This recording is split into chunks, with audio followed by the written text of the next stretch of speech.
Welcome, everybody, and thank you for joining us on another awesome episode of the Lyme Boss podcast. I'm super excited, but I'm always super excited. Each guest, I'm like a little golden retriever. I'm just, so super excited to bring this information because it's a lot of the stuff that, helped me on my health journey, and today's guest is no different. So I digress. I'm Heather Gray, aka the Lyme Boss. I'm a functional diagnostic nutrition practitioner and certified bioenergetic practitioner. I work with frustrated women who have been told that their labs look normal, right? But they feel anything but normal. Could it be undiagnosed Lyme disease? It was with me for 27 years.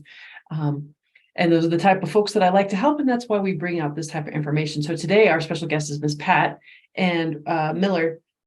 She was one of my first teachers when it came to these psychedelic journeys. She's an amazing shaman. She's a phenomenal massage therapist. Like, she takes me to places I didn't know you could go during a massage. So she's just a dear friend of mine and an amazing healer herself. And I just can't wait to dive in deeper of one of my favorite topics on psychedelics. So everybody, welcome Pat to the show. Yay. Hi, everybody. Thank you so much for joining us today. Miss Pat, tell us, like, most people don't get into this type of line of work, right, without some sort of story of their own. I'd love to hear your background on, like, how did you become, white lady from where? You were from New Jersey?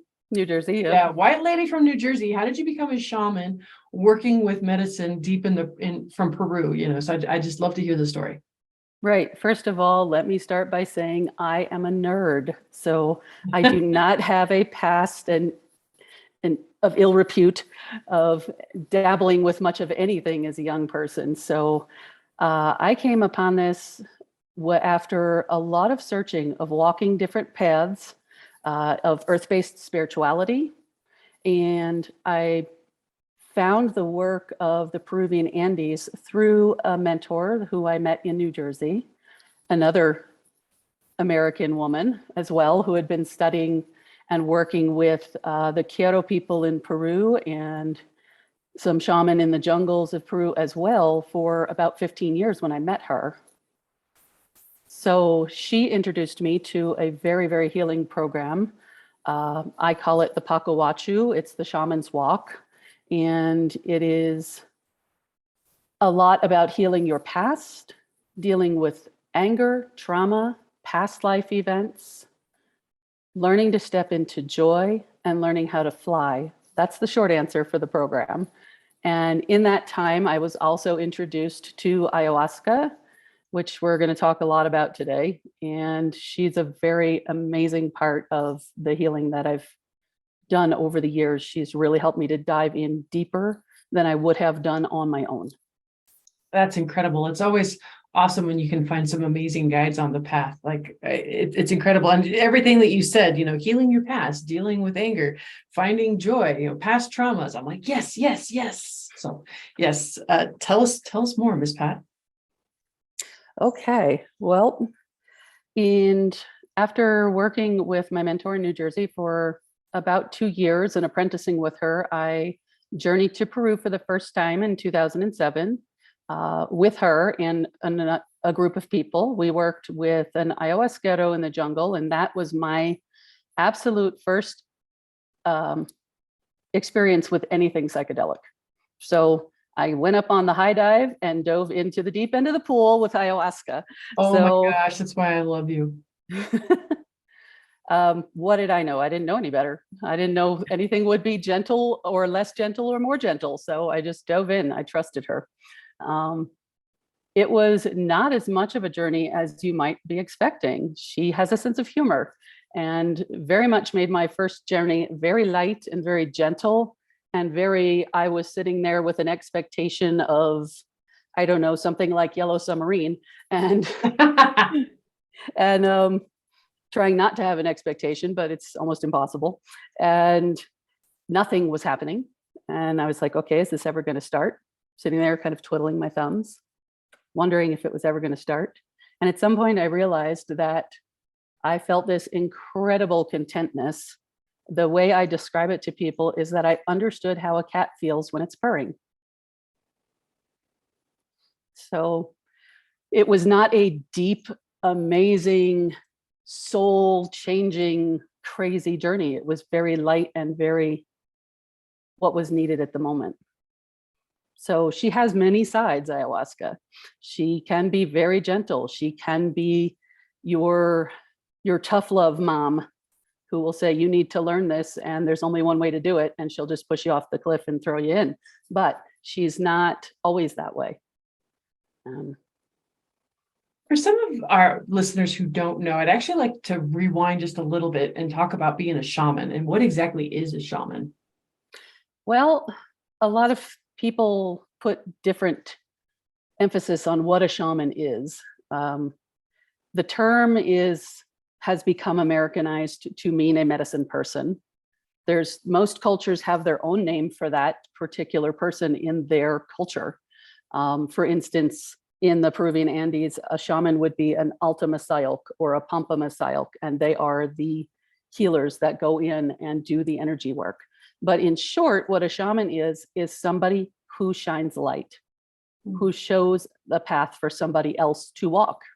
It's not my job to do the work for you.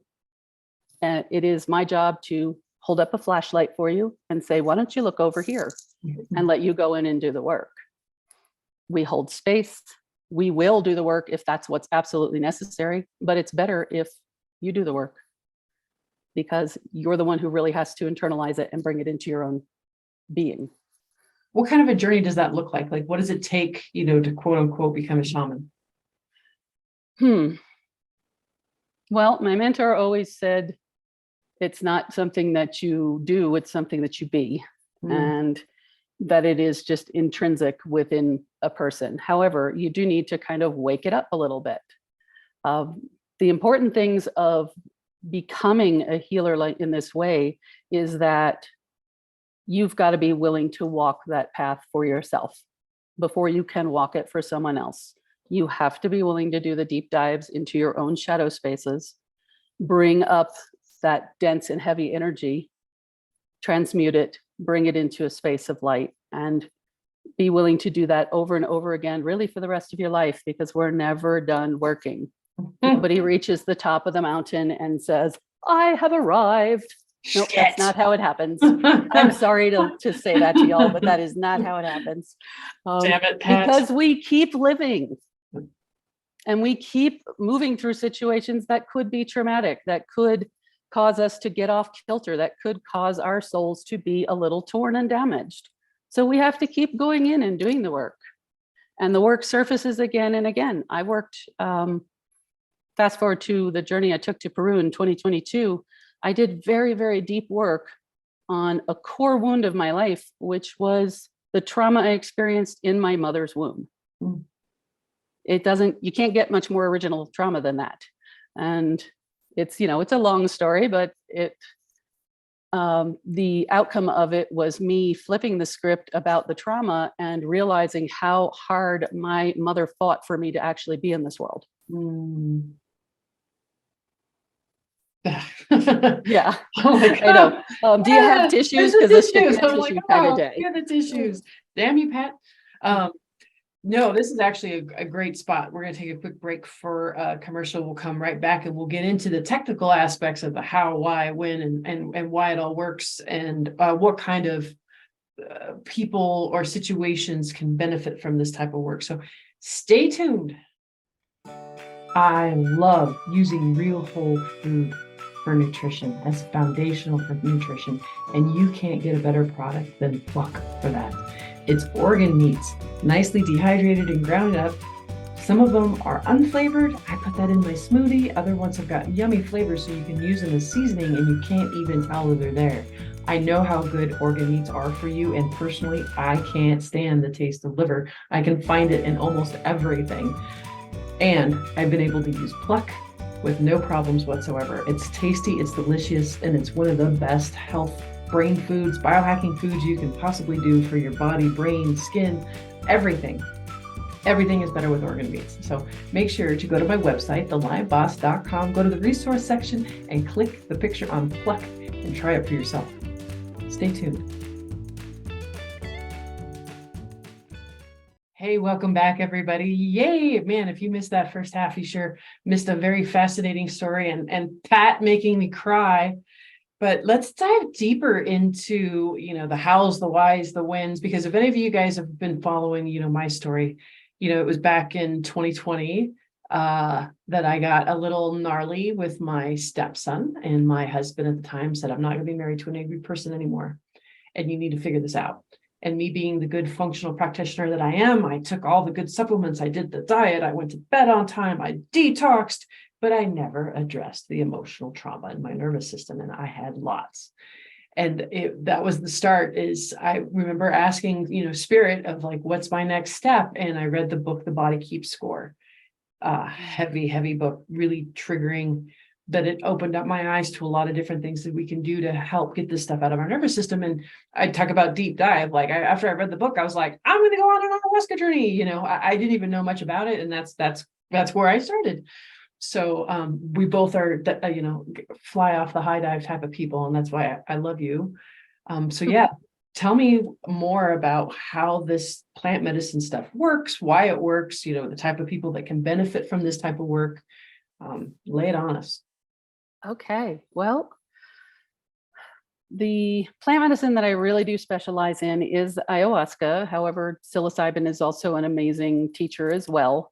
And it's easiest to think of these different plant medicines as sentient souls of their own.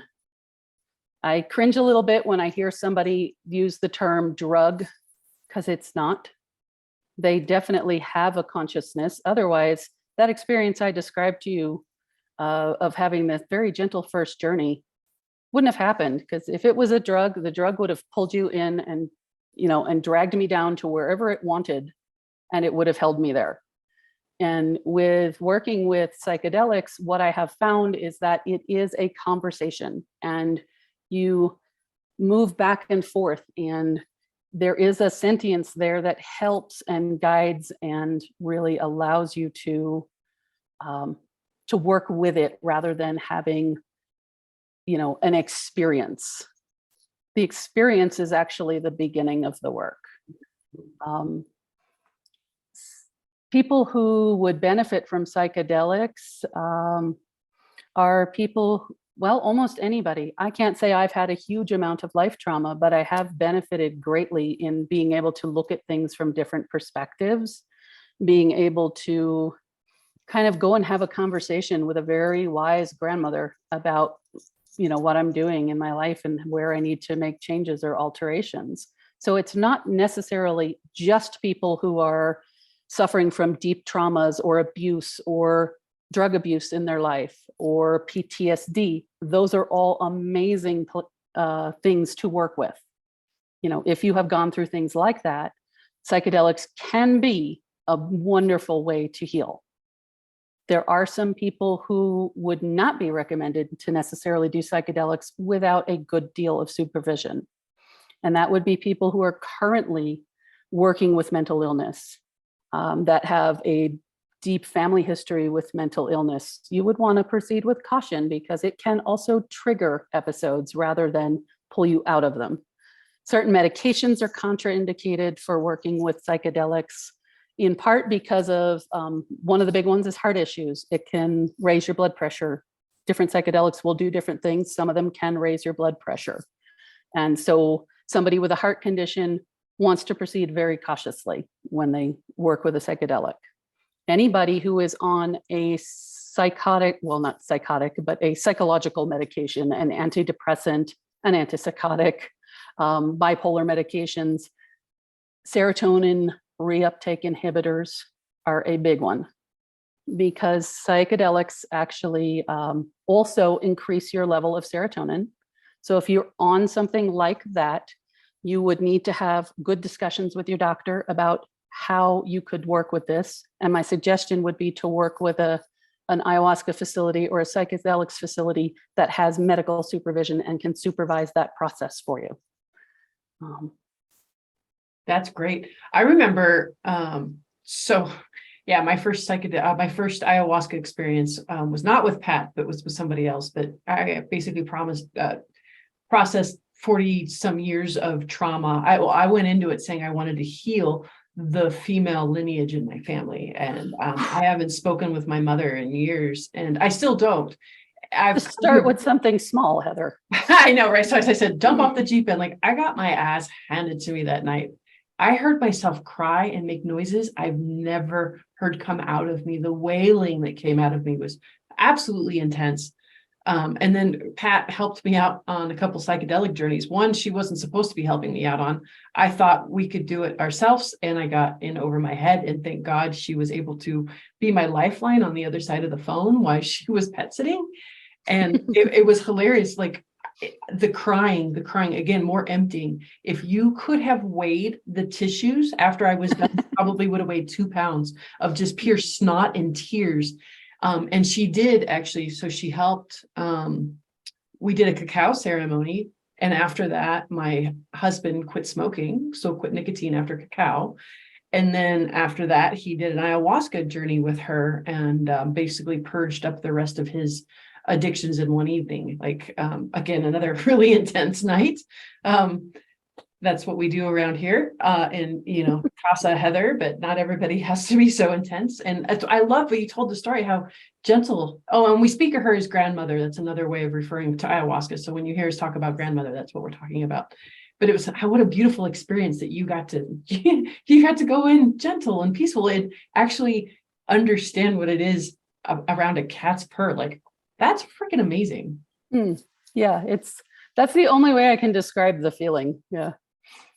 And you've been on how many journeys since, like, because you had to do how many ceremonies, like while you were in Peru? Before? Well, in 2022, early 2022, I spent 2 months in a camp outside of Iquitos, Peru, which was an ayahuasca training program. It was an 8-week intensive where we sat with ayahuasca 3 times a week, minimally.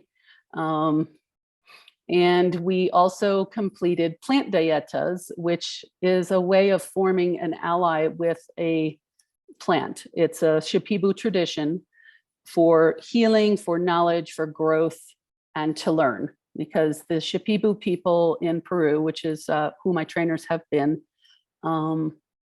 they believe that the plants taught them everything they needed to know to survive and to thrive in the jungle. So they've learned from different trees, different bushes, different everything. And they will do these dietas where they eat very, very little food. There's a lot of fasting involved, and the food is very simple and plain in order to clear the body and make open space for the plant to come in and to teach. And then you would take an extract of the plant and you try to spend some time doing things that Americans are really bad at doing, like just being quiet and listening to the plant, listening to your body, paying attention to your dream time. All of that is the way that these plants teach. So during that, you also are immersed with ayahuasca and learning a lot about her in this process. We learned how to prepare the ayahuasca. We learned how to serve it. We learned sacred medicine songs, which I would love to share with you guys if we have time. We learned about, the set and setting, which is so, so important. Set being your mindset. If your mind is not in the right place for a journey that night, don't do it, And your setting. Is it a comfortable space? Is it a safe space? Are you well looked after? All of these things are very, very important when you go into journeys.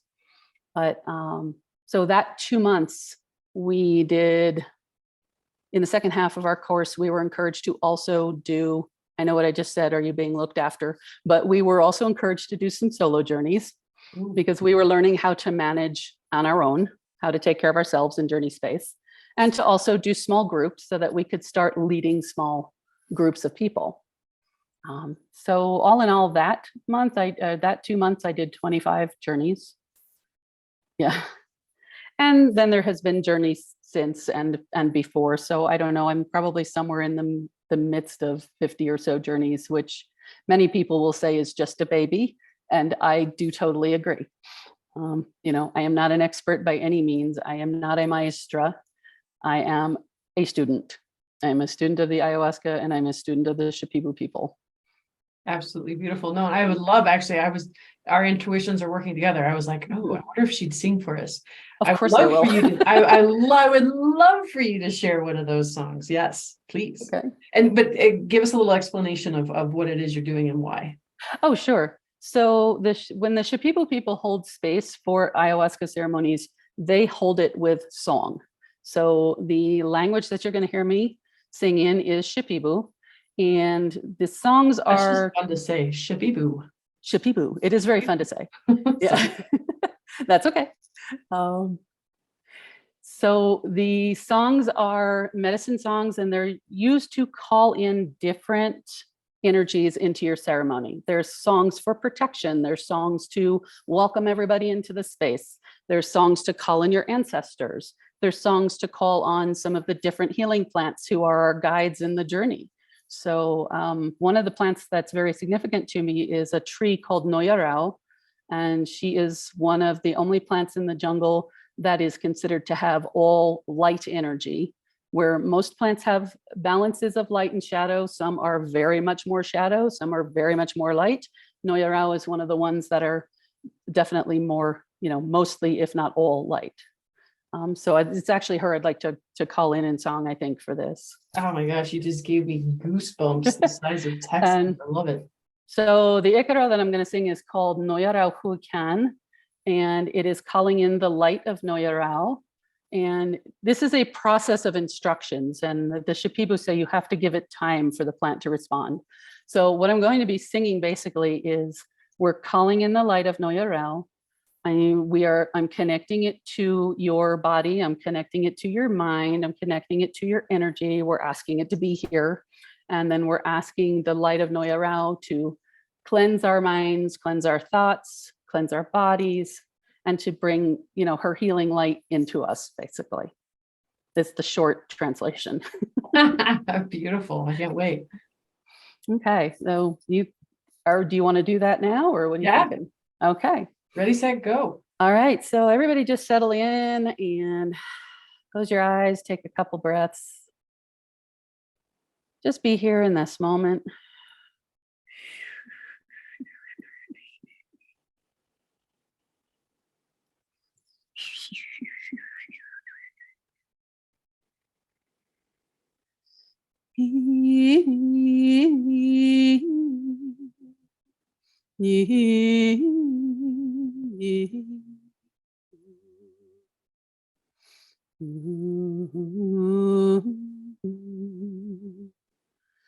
Noyarao ekan, noyarao ekan,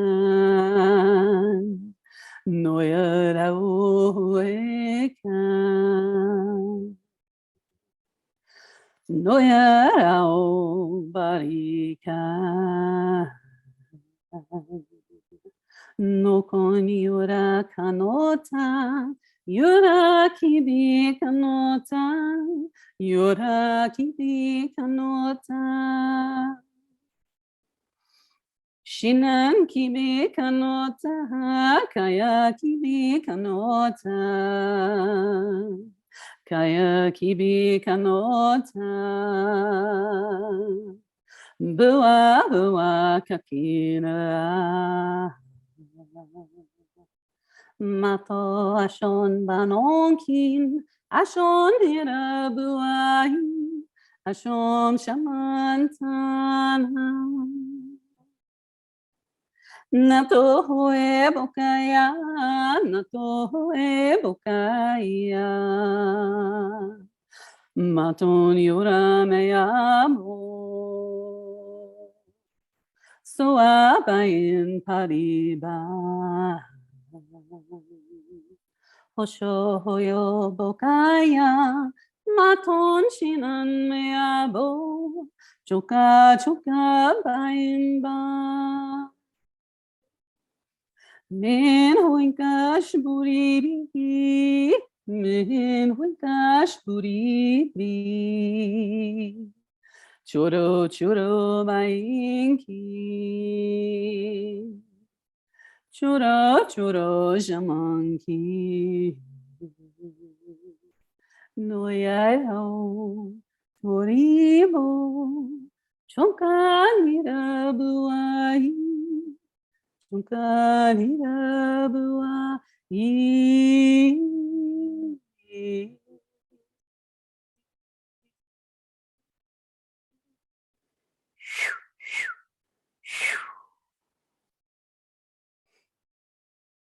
Feel how that feels, and just see if you can sense or feel or see that light of Noyarao within you, connected to your mind, to your body, how it cleanses.